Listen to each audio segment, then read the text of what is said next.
Regresi linear pengertiannya adalah ketika dua variabel kuantitatif pada suatu diagram pencar sudah menunjukkan adanya korelasi. Kita dapat menggambar suatu garis yang paling tepat untuk mewakili semua data yang ada. Analisis regresi digunakan untuk meneliti hubungan antara dua atau lebih variabel dengan paling tidak satu variabel sebagai variabel independen, respon Y, dan variabel lainnya sebagai variabel independen atau variabel prediktor X. Sebagai contoh, hubungan antara biaya iklan dan penjualan. Misalkan biaya iklan adalah variabel X-nya dan ini adalah variabel Y-nya. Contoh lain, hubungan antara berat badan, umur, dan asupan gizi. Berat badan misalkan variabel X, umur variabel Y, asupan gizi variabel Z. Ini adalah gambar diagram pencarnya, dan garis ini adalah regresi linearnya. Ayo berpikir kritis. Perhatikan dan pikirkanlah garis mana yang paling tepat untuk mewakili data pada diagram pencar di bawah ini. Jika menurut kalian tidak ada garis yang tepat, buatlah garis kalian sendiri. Kemukakan alasan yang mendasari pilihan garis kalian. Garis coklat ini menghubungkan dua buah titik. Garis biru, dua buah titik. Yang kuning, dua buah titik. Sedangkan yang merah, 1, 2, 3, 4 titik. Kalau garis yang coklat, titik yang di atas garis coklat hanya satu buah, di bawah ada 4. Kalau yang biru, di atas satu buah, yang di bawah ada 4. Kalau yang kuning, semua berada di atas, yaitu 5. Kalau yang merah, maka di atas semua ada 3. Sehingga, kalau kita membuat garis regresi linearnya, misalkan yang berwarna hitam ini, sehingga yang di atas ada 3 buah, yang di bawah kira-kira ada 4 buah. Maka menurut saya yang paling tepat yang berwarna hitam. Karena terletak di antara 7 buah titik ini.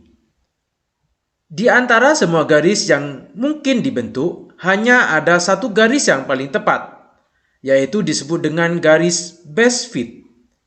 Garis ini merupakan model linear yang memperkirakan hubungan antara dua variabel kuantitatif pada diagram pencar tersebut. Model regresi yang memberikan hubungan garis lurus antara dua variabel disebut dengan regresi linear. Gambar 3.6 memberikan contoh sebagaimana suatu garis best fit digambar di antara titik-titik pada diagram pencar. Garis ini tidak harus melalui titik-titik tersebut, karena hanya bersifat estimasi.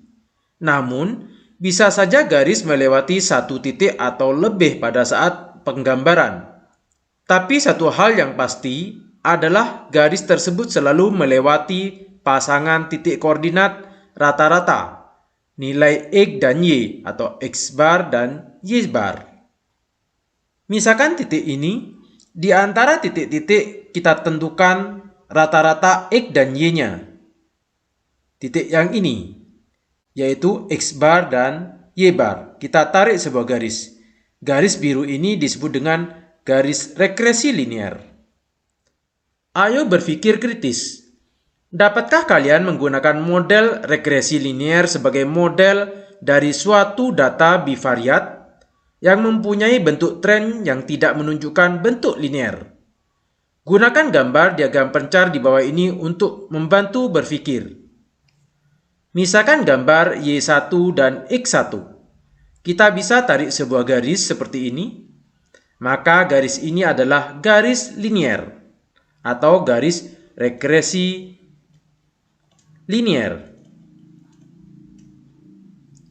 Untuk Y2 dan X2, garis ini melengkung, sehingga bukan garis linear atau non-linear. Untuk Y3 dan X3, Untuk titik yang ini membentuk garis linier, namun karena ada sebuah titik yang di atas ini, sehingga garisnya tidak lurus, maka disebut dengan non-linear. Sedangkan Y4 dan X4 untuk titik ini membentuk garis lurus, namun ada titik lain yang berjauhan, sehingga kalau kita gambarkan sebuah garis maka akan melengkung, sehingga non-linear. Demikian pengertian regresi linier. Terima kasih. Assalamualaikum warahmatullahi wabarakatuh.